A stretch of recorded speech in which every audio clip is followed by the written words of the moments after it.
This meeting of the Tyler ISD Board of Trustees was previously called to order. We do have the presence of a quorum, and the meeting has been duly called, and the notice of the meeting has been posted in the time and manner required.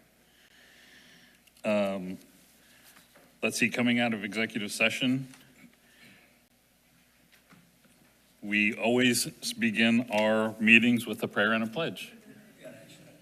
Do we take action first? We'll take action out of executive session. Let's see. As you can see, we are shorthanded some officers, so I either drew the short straw or I was the sucker that said yes. You had it right. All right, let's go, Mr. Bergfield. Yes. Please join me as we pray. Father in heaven, hallowed and blessed is your name. Thank you for your presence here at this meeting tonight. Help us and be with us as we strive to further your kingdom on earth through our work as a board. Your word promises us that if your people who are called in your name will humble themselves, pray, seek your face, and turn from their wicked ways, then I will hear from heaven and forgive their sins and heal their land. Father, our country is in dire need of you and your forgiveness. Give us courage here in Tyler, Texas, to not stray from the faith of our fathers who began this country based on your principles and commandments. Give this district wisdom, strength, and conviction to protect and educate our youth with the love that you have shown us in your own Son. I pray this in my Savior's name, Jesus Christ. Amen. Amen. I pledge allegiance to the flag of the United States of America and to the republic which stands one nation under God, indivisible, with liberty and justice for all. Honor Under the Texas flag, I pledge allegiance to thee, Texas, one state under God, one and indivisible.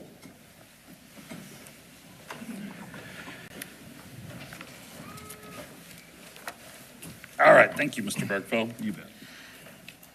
Now I will entertain a motion on action from executive session.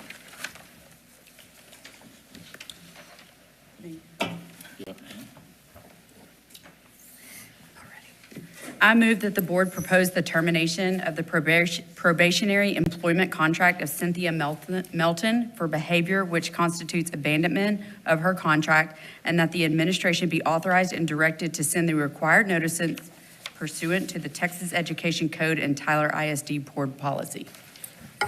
I'll second that motion. All in favor? Aye. Opposed?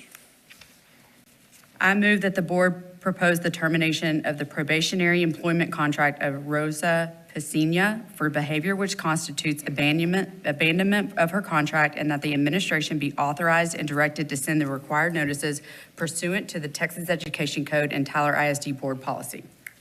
I second that motion. Thank you. All in favor? Aye. Opposed? I move that the board propose the termination of the probationary employment contract of Christy Davis for behavior which constitutes abandonment of her contract, and that the administration be authorized and directed to send the required notices pursuant to the Texas Education Code and Tyler ISD board policy. Second. Thank you. All in favor? Aye. Opposed? Thank you. We'll now do our favorite part, special recognitions.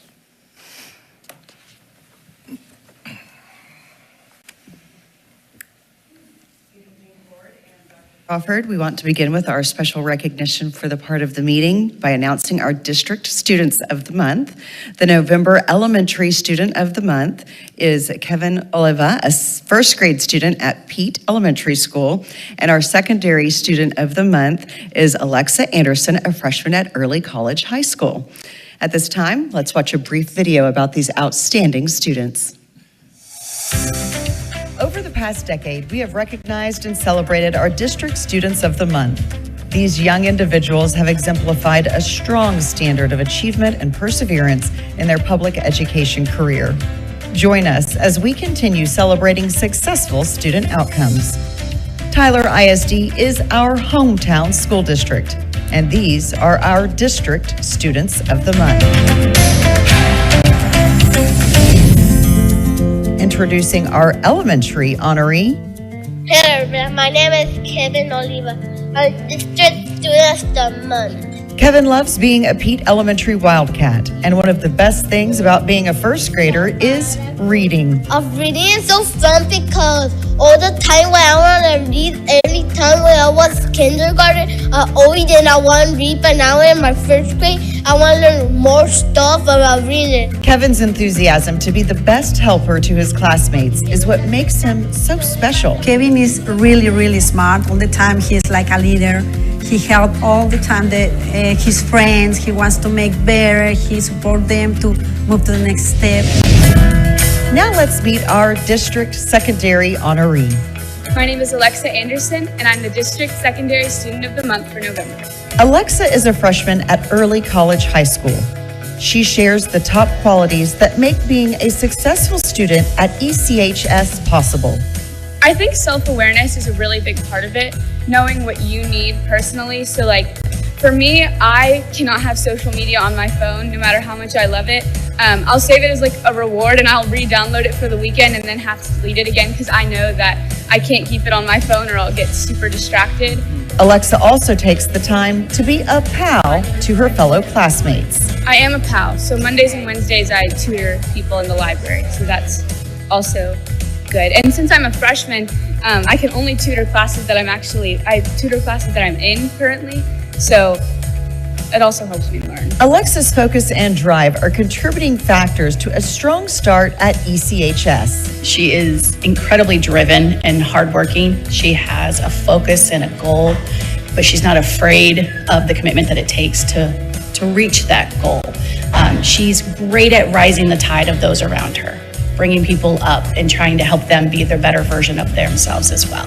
Congratulations to these outstanding students and their successful student outcomes in our hometown school district. Sponsored by Christus Trinity Mother Francis Health System.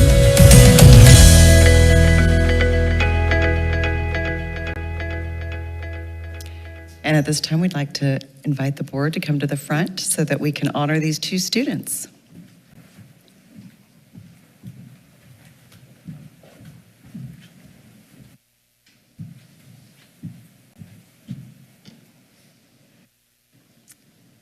Okay, Kevin, I know that you're ready to make your walk down the middle aisle. You've been so excited. Come on down and get your award, our elementary student of the month.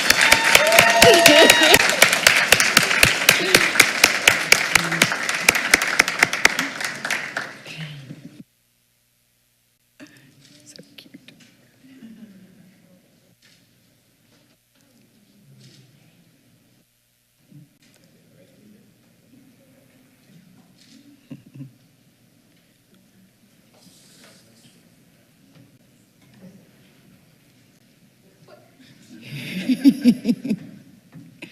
And let's give Kevin one other round of applause.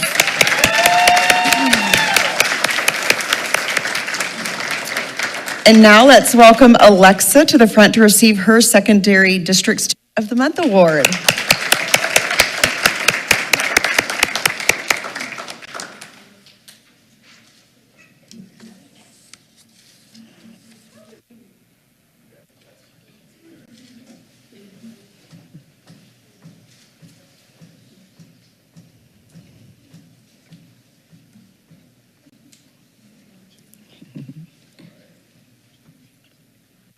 Y'all can get as close as you want, it's okay. We'll let you. Okay, let's give Alexa one more round of applause.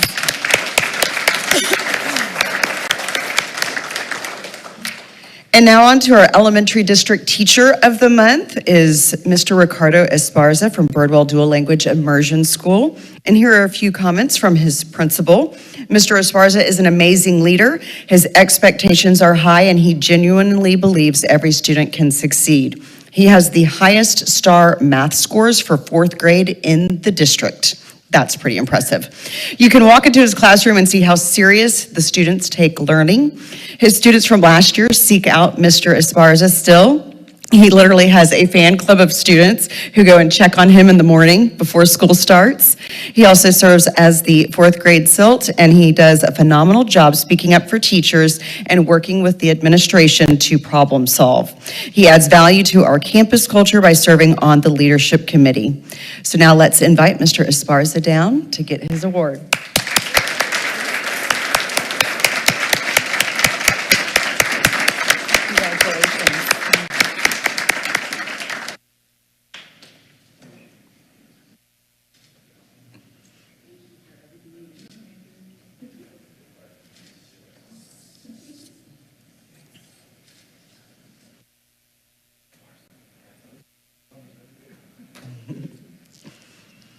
Let's give him one more round of applause.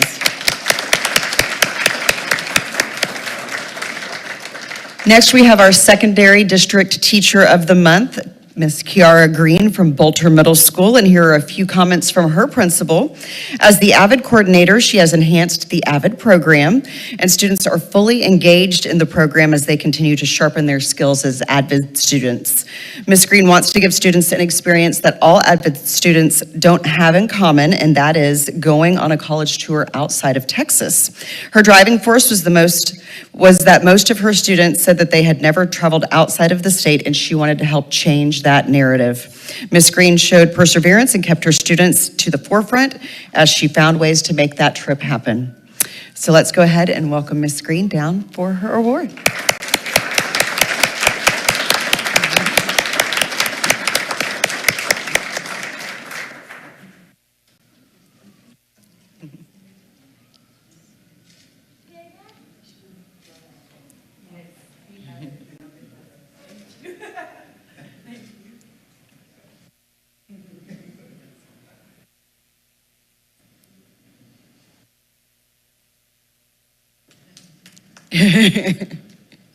And let's give her one more round of applause.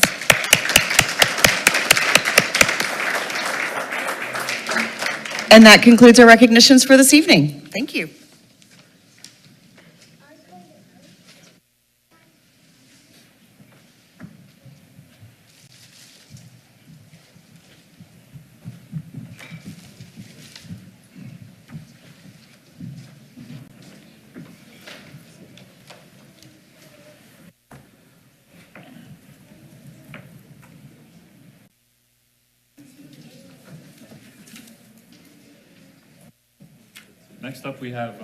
Next up we have public participation. I'd like to invite Mr. Landis to the mic. And you know the routine. Good evening, board. Thank you for having me. Excuse me. I would like to speak on the potential name change for the Legacy Fieldhouse. I'm a big proponent of naming it after Coach Mike Owens. I know you've got his biography. I didn't prepare anything, I apologize. But, you know, I was dead set on him being, of having that honor and distinction. And then this weekend happened, and I might want him to be my Texas Aggies football coach instead. So so maybe we pause this, but no, I'm just kidding. But I just want to thank him for his years of service. And I know Justin just left, but him and I spent some locker room time together. And I know just a couple hundred other folks did, and we've learned a lot and sure appreciate our memories and time with Coach Owens. And I think it's a simple, great, lasting way to honor him and his impact for Tyler and that school specifically. Thanks for having me. Thanks, Mr. Landis, and thanks for the support. Approval of minutes. Hopefully they've all been read, and I'll entertain a motion to approve. Thank you. Second? Second. All right, all in favor? Aye.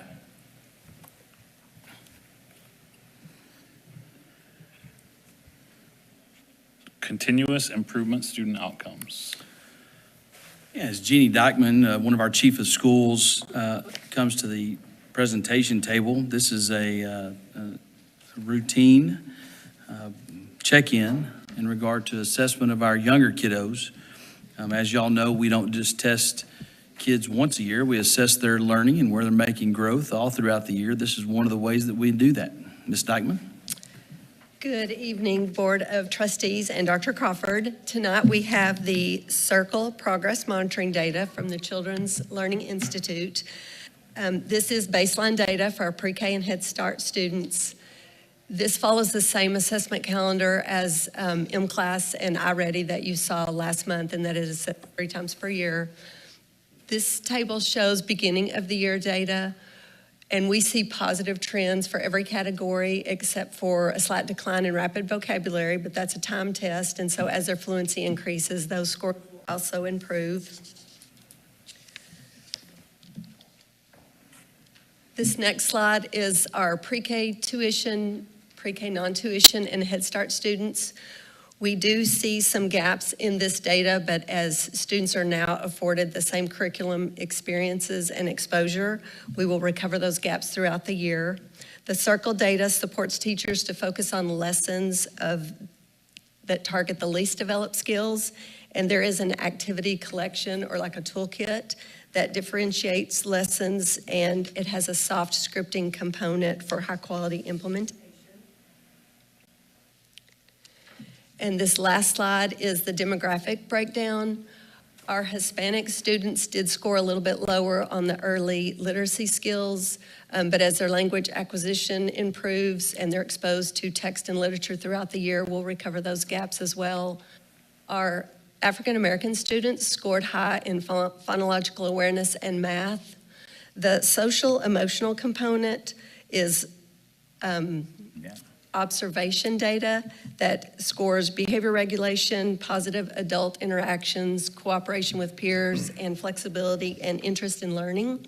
And so these scores note some school-ready behaviors that we're excited about. We do note high scores for social emotional and early writing across the board for all of our sub-pops, and strong scores in math. Do you have any questions? Just a comment regarding the social emotional.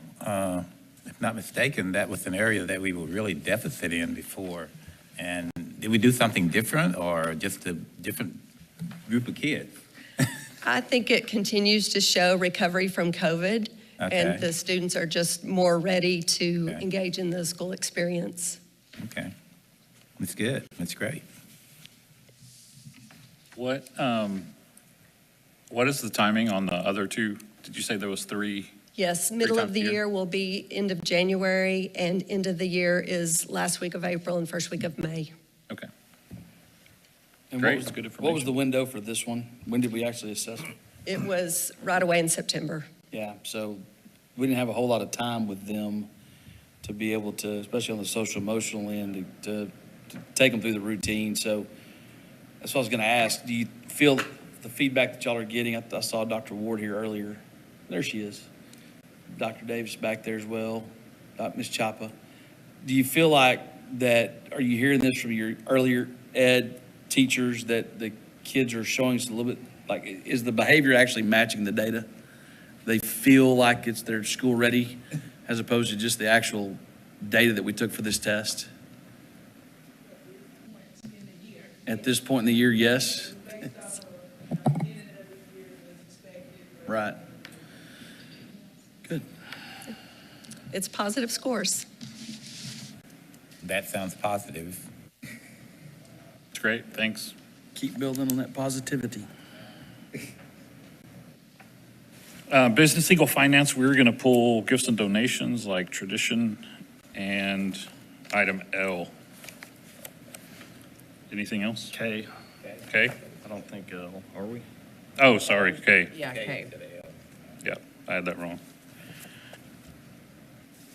I move, or can I make a motion? Yeah, go ahead. I move that we approve items A through N for the exception of B and K. Thank you. Second. Second. All in favor? Aye. Opposed? Gifts and donations. Yeah, we pull these whenever they're above a certain threshold for the board to consider, but more importantly, to announce publicly how proud we are to have benefactors in the local schools, in the local community that support our school system, that go above and beyond providing our students with experiences and our teachers with the support in the classroom through resources. Tonight, we have a $5,000 donation from the Caldwell Arts Alliance, that's Caldwell Arts Academy, that's their boosters, toward Arts Literature Week and the Caldwell Ceramic Mural. Very proud to have our partners over there at the only East Texas Arts Magnet, the premier East Texas Arts Magnet, which is also the only East Texas Arts Magnet. Some folks do arts in their schools, but we do it strictly as an arts academy. Great, I'll entertain a motion. I move we approve gifts and donations. Second. Thank you. All in favor? Aye. Appreciate the Caldwell Booster Club. The naming of the field house at Tyler Legacy. Yes, sir. Appropriately submitted to the superintendent's office, communications department, actually, the superintendent's office. There was a request for consideration from the Board of Trustees to name the field house at Tyler Legacy High School after Coach Mike Owens. A bio was provided in your packet. We can discuss that if you'd like. Y'all may have commentary as well, but there's a list of criteria for the naming or modifying the name of any school buildings or other facilities in the district. One facility may be named after a person who has served the district or community, after any local, state, or national heroic figure, any local, state, or national geographic area, and that the board must approve the naming of all facilities. The person named must have made a significant contribution to society and/or education. The name should lend prestige and status to an institution of learning. So, very appropriate recommendation, I believe, board, to name the field house after the all-time winningest coach at Legacy. Comments or questions? Mr. Martinez, thank you. I had the privilege of working with Coach Owens for 13 years as his 7-on-7 coach from 98 to 2011. In my opinion, there's no one more deserving of this honor in Red Raider history than Mike Owens. He took a pretty decent playoff contender and made them into a state powerhouse. His program was defined by discipline, toughness, and execution at all three phases of the game. He taught a generation of young men the things that it takes to be a responsible member of society, and thousands, I'm sure, thank him for his tough love leadership. His student athletes were expected to treat their teachers with respect and take care of their academics as well. I want to personally thank Coach Owens from the entire Bergfeld family for what he has done for this school district and community, and therefore, I make a motion that the field house at Tyler Legacy High School be named in his honor and known as Coach Mike Owens Fieldhouse. Second. I have a motion and a second. All in favor? Aye. Opposed? Thank you.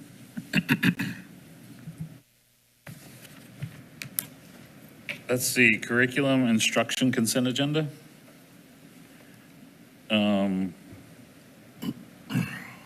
Anybody want to discuss either one of these? Dr. Crawford, do we need to? The A was tabled from a previous regularly scheduled board meeting to get the attorneys to inspect it a little bit deeper, and they have given their stamp of approval. So the board's attorneys agree that the relationship with TJC for the dental studies program shall be presented appropriately to the board for consideration.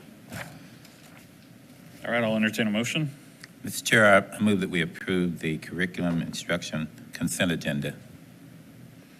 I'll second that. Thank you. All in favor? Aye. Aye. Opposed? And before you move on, both, just a note, both of those items were actually inspected by the attorney since those agreements look very similar to each other. Yes, they did. Gotcha. All right, we'll move on to your staff reports. Yeah, one of the most compelling presentations that we have every board meeting 2 times a year is our District of Innovation certifications granted. Providing that information today is Mr. Ron Jones, Deputy Superintendent, Chief of Staff.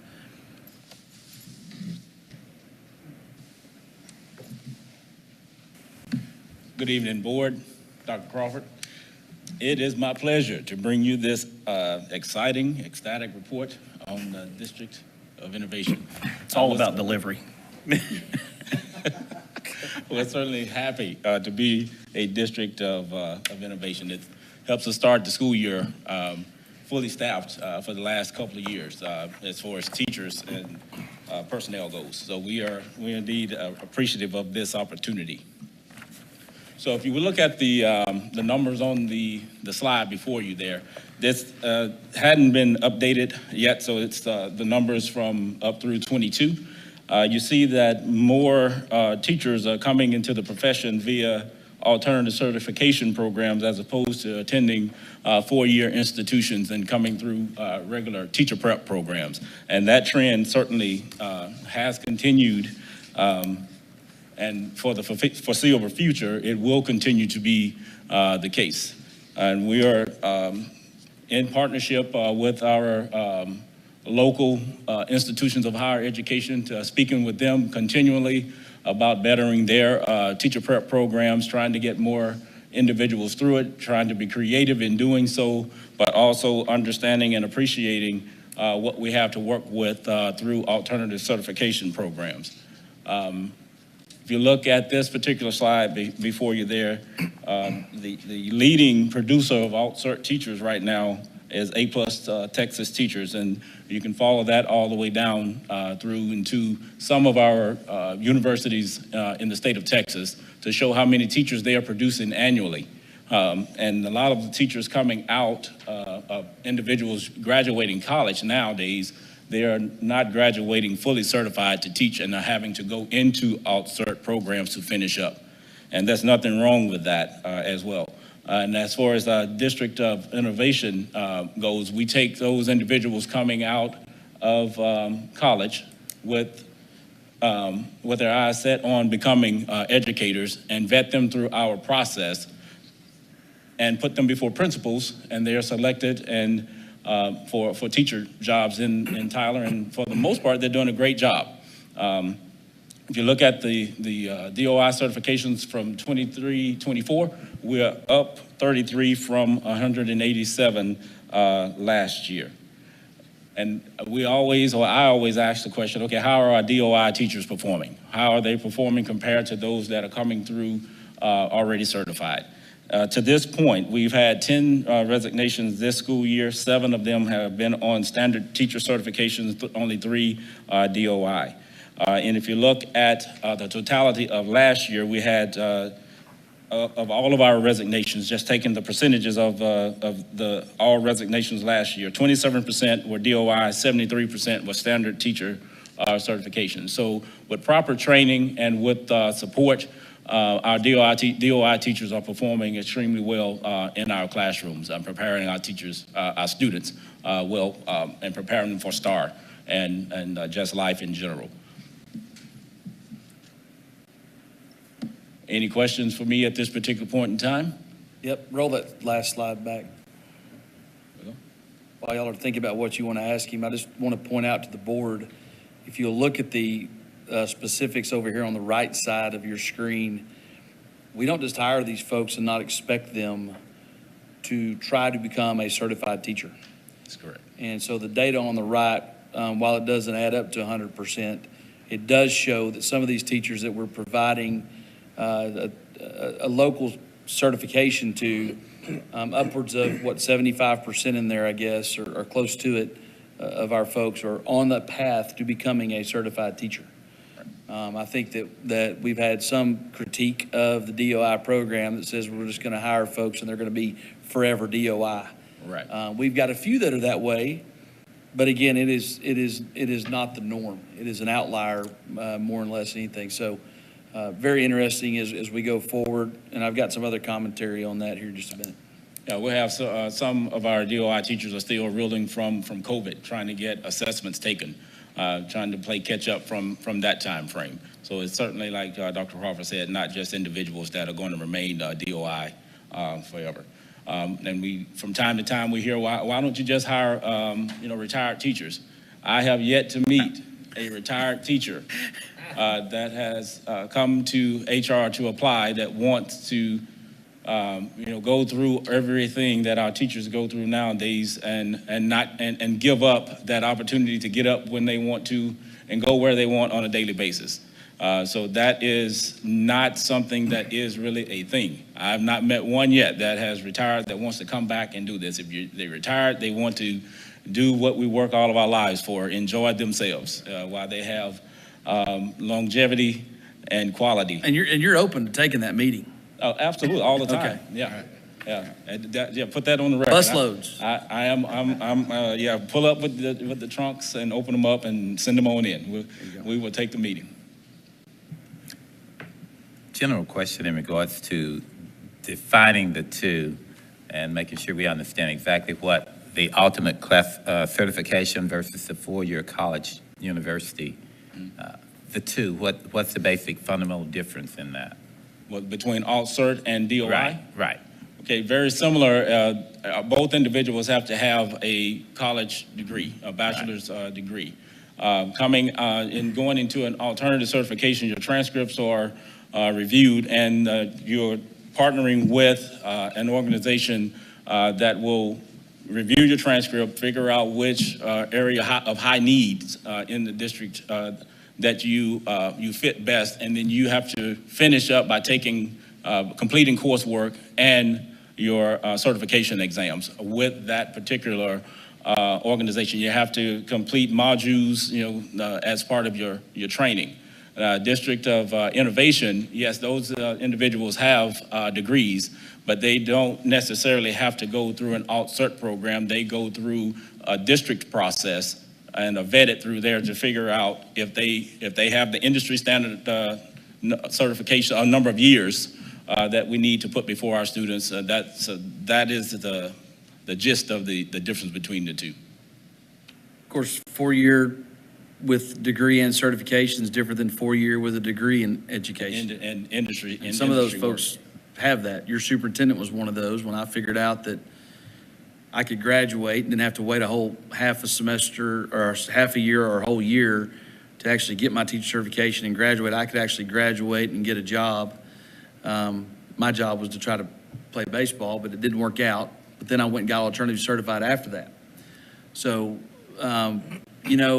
as we're dealing with a different generation, starting 30 years ago myself, to where you start looking at folks are choosing different pathways into this profession, we probably need to be a little bit more receptive about that. And we are, but we also need to be held accountable with the outcomes. And the outcomes are adequate where we'd like them to be. But at the same time, I was going to say this as well, that we are investigating deeper relationships with our Education Service Center for certifications instead of these for-profit that are there. It looks like ESC 7 is going to begin their own alternative certification program, all online, as well as UT Tyler.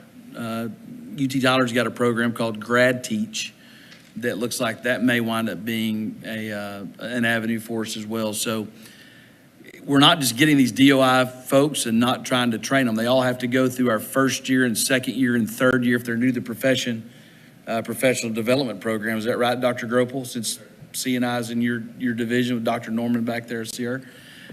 So they are receiving training. And I'll say this, I think they're probably receiving better training than I had as an alt-cert person when it came out of school. I was handed a big, thick history textbook, a mentor that met with me 2 times, and I was told to go take the test. It was 30 years ago. It's a little deeper than that now. So I think we've got an opportunity. The last thing I'm going to say about this is you may wonder about grow your own stuff. That's where this can come into play. I think we've got a great resource in our early college high school program that we're very early meetings with UT Tyler about some of those students possibly choosing education as a career if we can incentivize that. Correct. Yeah, I think my alt-cert program was a little bit better than yours, sir. Yeah. No, I went alt-cert Dallas ISD. Yeah, 2 senior officials, alt-cert. I'll just say that I think that there's also a benefit to the kids, particularly in secondary, to have a teacher with real world experience. Like, I don't know, teaching them what it's like when they get done. Absolutely. We're pretty proud of them.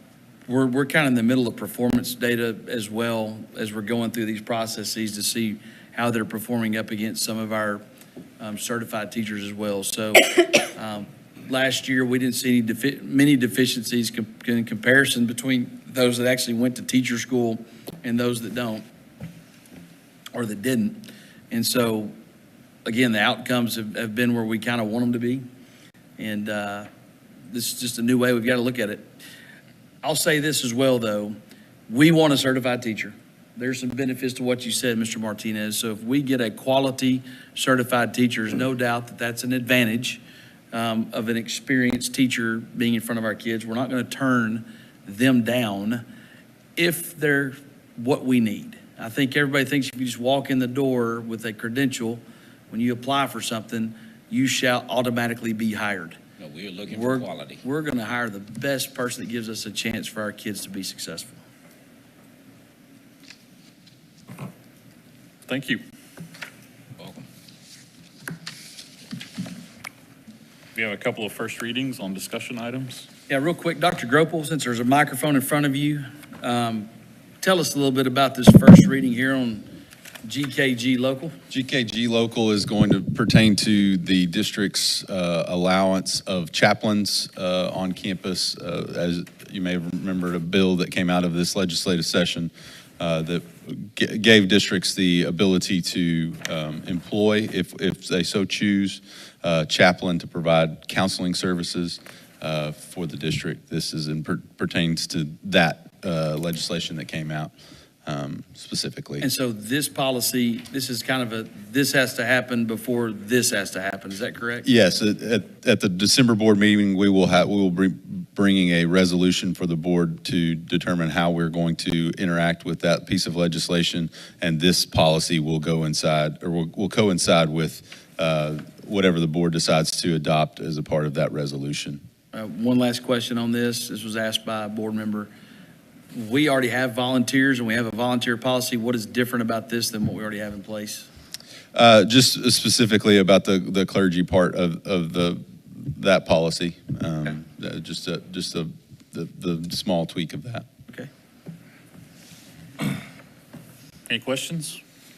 Does it say anything about clergy in the policy? Not specifically, no, but that this was the recommendation of policy based off of potential action moving forward.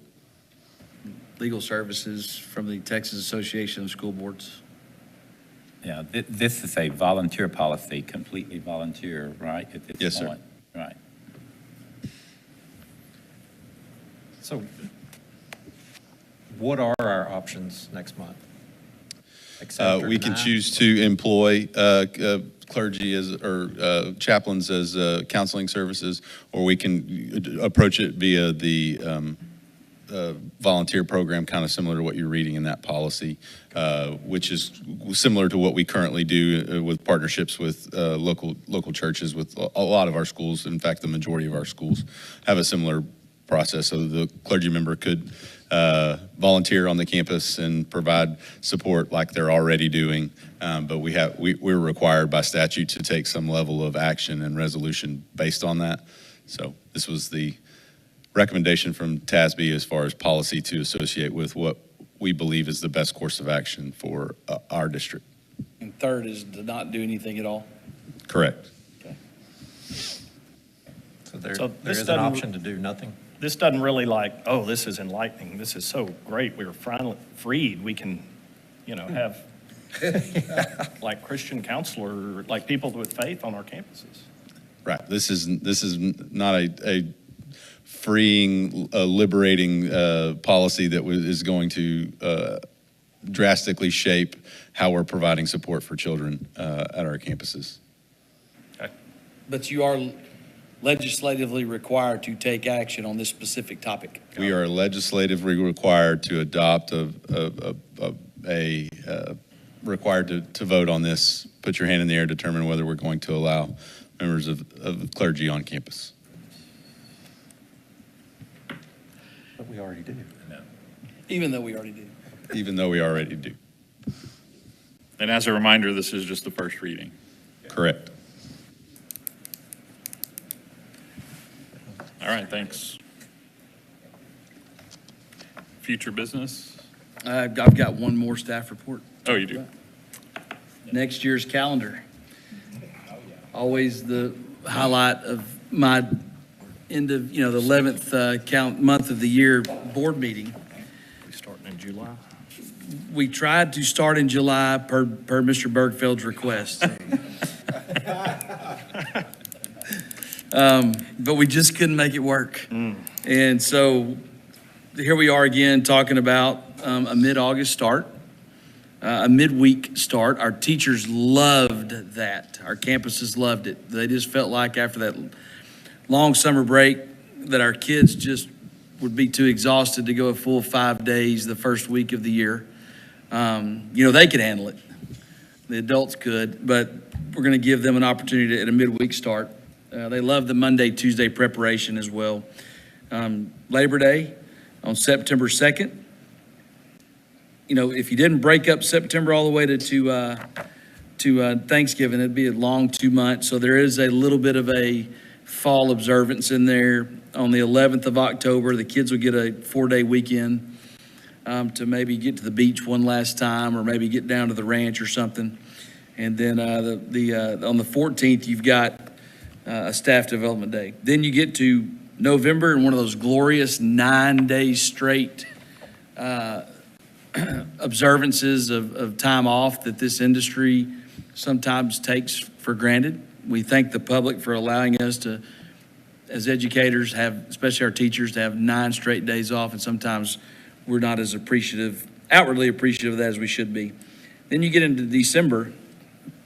We're finally kind of back on a schedule. This year we get out on the 15th of December. Isn't that right?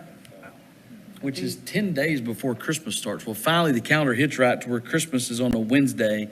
So we'll actually go a majority of that week and almost, get out on the 19th and then a professional development day on the 20th. So you still get your anywhere from 16 to 17 day break to go skiing or maybe visit relatives in Muleshoe or somewhere like that, if I can convince my dad. So that'll be an interesting thing next Christmas. Another thing that's a benefit on that, because of where Christmas falls, is where New Year's falls as well. And so that's on that midweek, and they'll actually get what every teacher has ever wanted, and that's some time off after New Year's Day, even though we just had a bunch of time off prior to Christmas. So in saying that, we'll come back on the 7th after Professional Development Day, Martin Luther King Day on the 20th. You get into February, that's President's Day that we actually have a staff development day. Kiddos will certainly have an opportunity for a 3-day weekend there along with their folks. March is a little different because the 1st of March is actually on a Saturday. So if we maintain our observance of spring break as the 3rd week of March, it'll actually be the 17th. Remember, we used to do it a little bit earlier, like the Baylor Baptist used to, and we didn't want to have the same break as those, almost said it, those folks at A&M and UT, but now that TJC and UT Tyler have asked for us to get in alignment with that, it does fit our calendar to actually take spring break with the Longhorns and the Aggies and the Apaches and the Patriots, as opposed to just those folks over there in Waco. Then you get into April. Good Friday is on the 18th. Remember, a decade ago, we used to roll the dice and say, we may take Good Friday off if we haven't spent a weather day. And I saw that and I said, guess who gets to be the bad guy on having to go to school on Good Friday for the weather day? And that was one guy, and that was the superintendent. And so I said, if we want to take Good Friday off because of the community that we live in, and we need to observe that, we need to take Good Friday off without risking it as a bad weather day. So once again, for what will be the 10th consecutive year next year, we will actually be taking Good Friday off without any risk of it being a bad weather day. May 2025, you've got the last day of school being the 23rd. We're out before Memorial Day. We have one staff work day as well, with our graduation dates being May 15th for Rise and Early College, the 16th for Legacy, the 17th for Tyler High. And that is your first reading of the calendar. pretty boilerplate, looks very similar to this year. We appreciate the committee that was put together, made up of teachers, principals, and other staff as well to provide input into this calendar.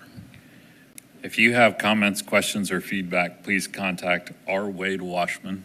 That's right. I do believe, Jennifer, we have this posted for comments after tonight. Okay.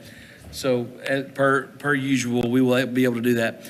And I'll say this one last thing about the calendar. We have constraints. One, part of our DOI says we can't start any earlier than we're starting.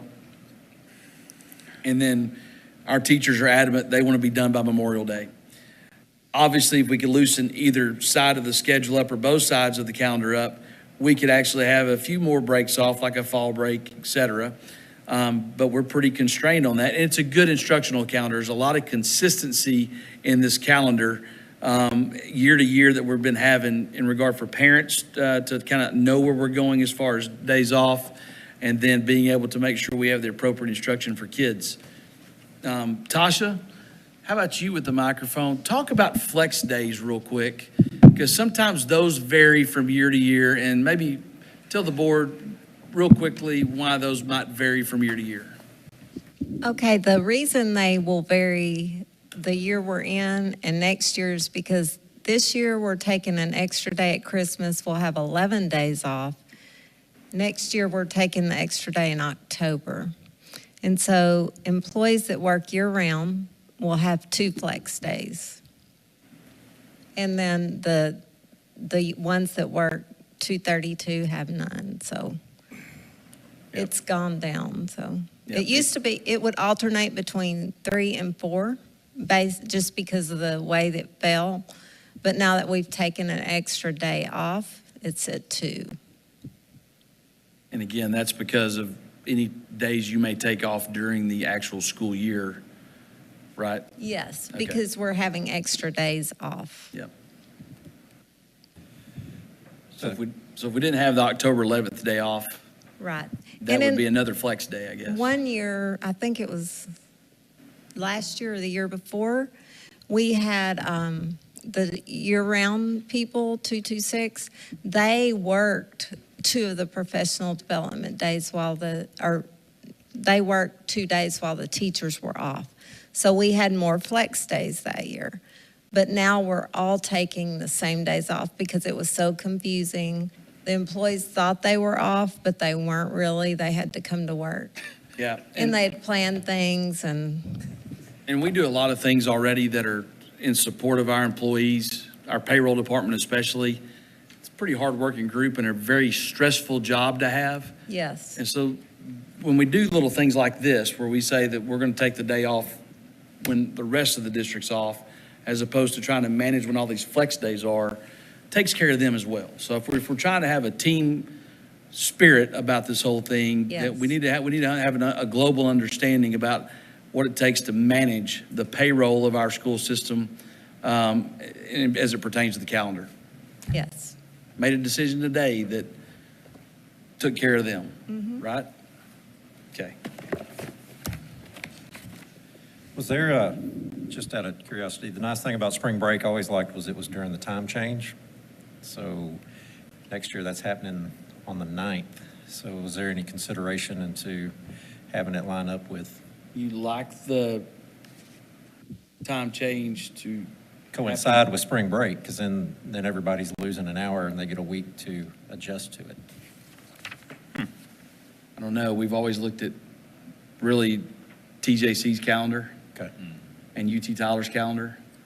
And they call back to us too, because they've got parents that work for their institutions that want to know when their kids are off, and we kind of want to match that up. Right. More than anything, but that's good observation. What?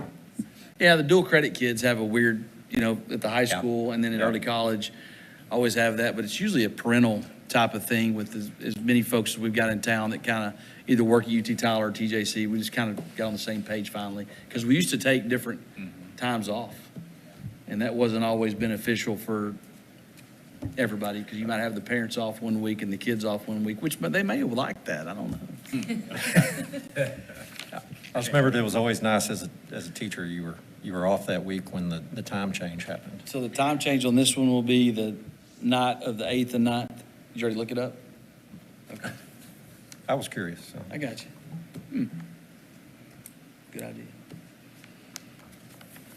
All right, so the next meeting is December 11th. We have State of the District on Thursday. We do. Might be more of the state of the state. But yes, State of the District is on Thursday. All right, I'll entertain a motion to put me out of my misery. Good job, Mr. Martinez. Second that. All in favor? Aye. We are adjourned. Artists.